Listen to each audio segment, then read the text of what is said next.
Assalamualaikum warahmatullahi wabarakatuh.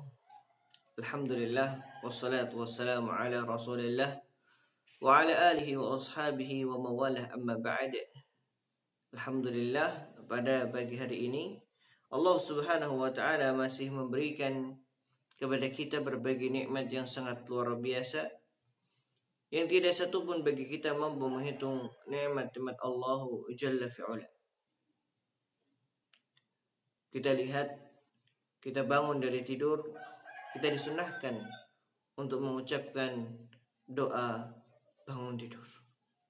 Yang mana doa tersebut mengandung nilai-nilai syukur kita kepada Allah Jalla fi'ala.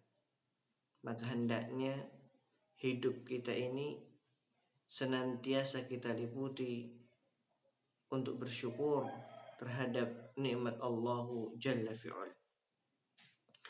Salawat serta salam tak lupa kita haturkan kepada uswah kita, suri tauladan kita, Muhammad ibn Abdullah.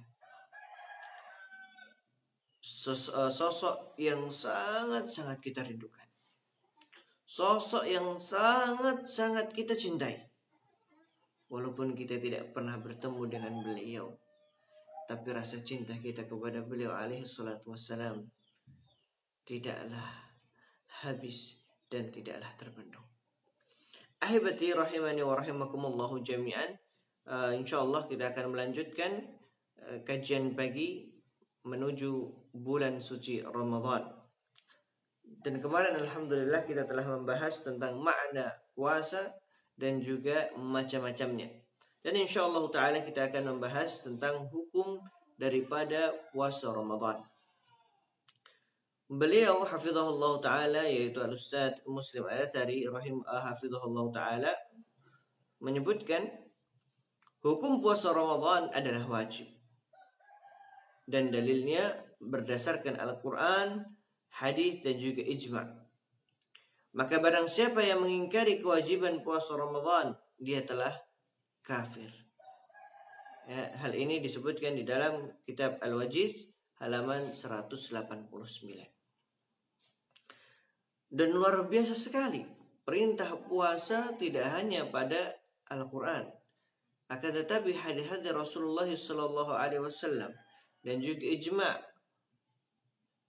mengatakan kewajiban seorang muslim untuk berpuasa di bulan Ramadan.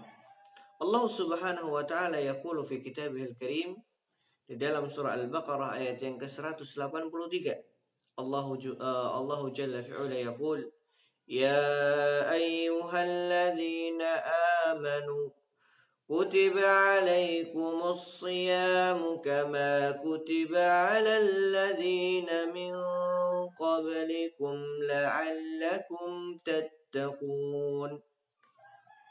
Wahai orang-orang yang beriman, Masya Allah, nida, panggilan kepada mereka yang beriman kepada Allah Subhanahu wa ta'ala.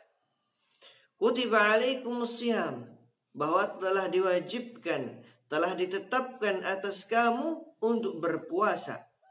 Kama kutiba 'alal ladzina min qablikum la'allakum tattaqun, sebagaimana diwajibkan atas orang-orang sebelum kamu agar kamu bertakwa. Maka dalam ayat ini kita dapat melihat bahwa tujuan daripada seseorang itu menjalankan puasa agar menjadi pribadi yang bertakwa. Maka kalau seandainya seorang itu enggan mau puasa, maka bagaimana mau dia bertakwa kepada Allah Subhanahu wa taala? Padahal hakikat daripada tujuan seorang itu berpuasa agar membentuk sebuah pribadi yang senantiasa taat kepada Allah Subhanahu wa taala dan bertakwa kepadanya. Bagaimana tidak? Dia mampu untuk meninggalkan makanan dan minuman, bahkan meninggalkan syahwatnya dan perkara-perkara yang dapat membatalkan puasa lillahi subhanahu wa ta'ala. Nah, kalau seandainya orang itu senantiasa terlatih untuk berpuasa, baik itu puasa wajib ataupun puasa sunnah, maka bisa dipastikan orang tersebut adalah pribadi yang bertakwa kepada Allah Jalla fi'ala. Kemudian diriwayatkan daripada Ibnu Umar radhiyallahu anhuma, dia berkata bahwa Rasulullah sallallahu alaihi wasallam yaqul, Buniyal Islamu ala khamsin. Bahwa Islam itu terbangun pada 5 perkara. Syahadati an la ilaha illallah. Yang pertama adalah persaksian kita bahwa tiada Tuhan yang berhak disembah dengan benar melainkan Allah Subhanahu wa taala. Wa anna Muhammadar Rasulullah, dan bersaksi bahwa Nabi Muhammad sallallahu alaihi wasallam adalah utusan Allah Subhanahu wa taala. Maka di sini ada 2 hal yang menjadi persaksian kita. Yang pertama, saksi. Kita bersaksi bahwa Allah itu Tuhan yang Maha Esa. Kemudian yang kedua, kita harus bersaksi bahwa Muhammad adalah utusan Allah Subhanahu wa taala. Tidak boleh kita hilangkan salah satu daripada keduanya. Hanya bersaksi bahwa Rasulullah adalah utusan Allah, atau hanya bersaksi bahwa Allah itu tiada Tuhan yang berhak disembah melainkan Allah. Enggak boleh. Tapi harus ada 2 hal ini di dalam persaksian seorang mukmin. Kemudian wa anna Muhammadar Rasulullah wa iqamis shalah. Ya, maka rukun Islam itu yang pertama tadi syahadat, yang kedua apa? Menunaikan salat. Wa itaiz zakah, dan tidak lupa untuk menunaikan yang namanya zakat. Mau itu zakat mal ataupun zakat bahimatul an'am, ya.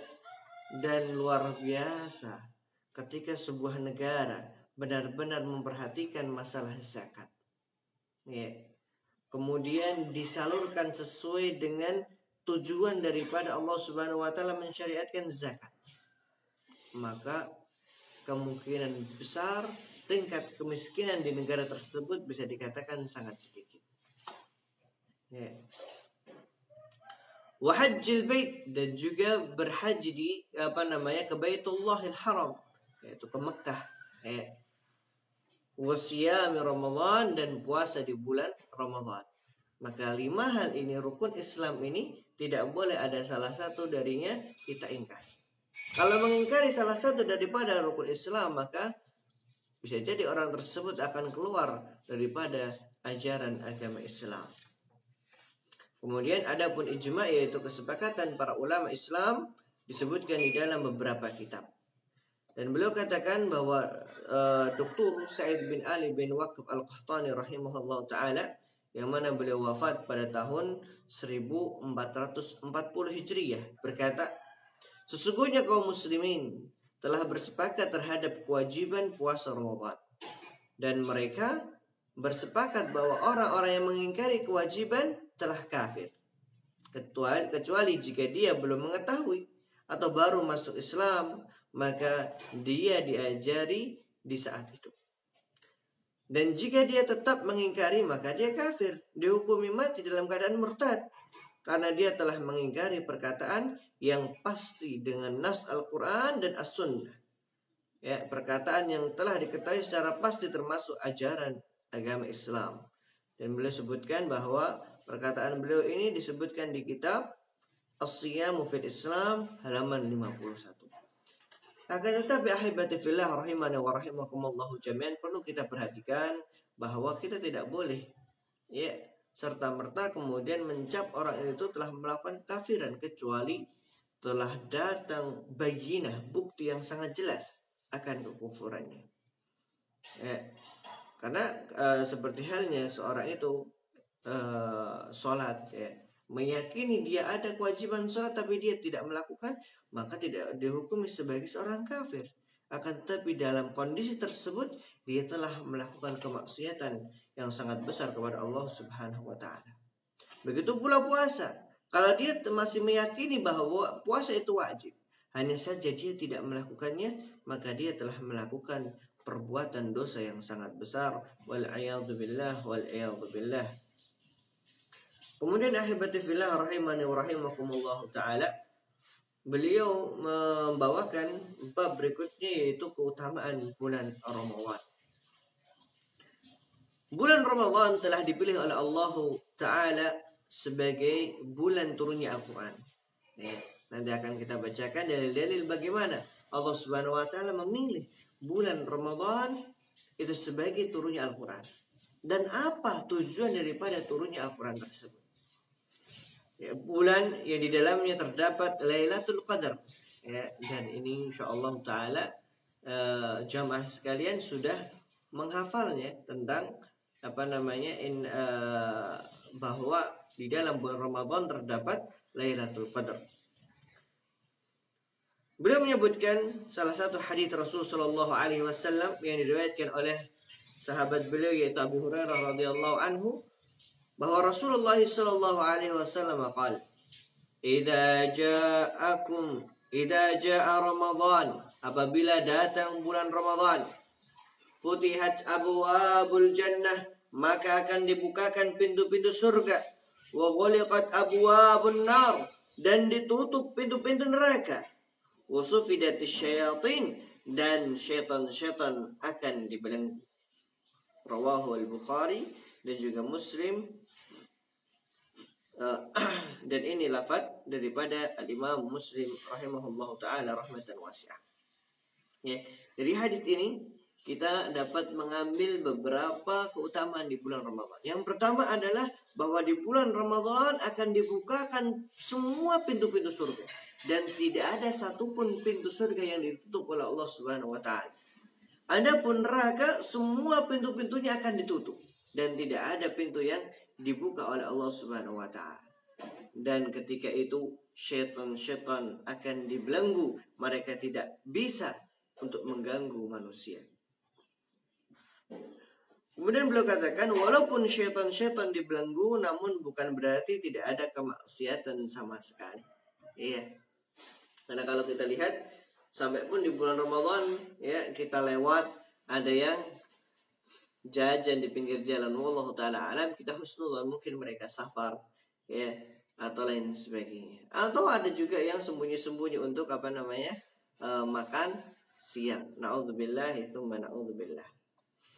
Beliau katakan, menukilkan perkataan al-Imam Al-Qurtubi rahimahullahu ta'ala yang wafat pada tahun 671 Hijriyah. Berkata, jika dikatakan bagaimana kita melihat berbagai keburukan dan kemaksiatan banyak terjadi pada bulan Ramadan, seandainya syaitan-syaitan dibelenggu, hal itu tidak akan terjadi.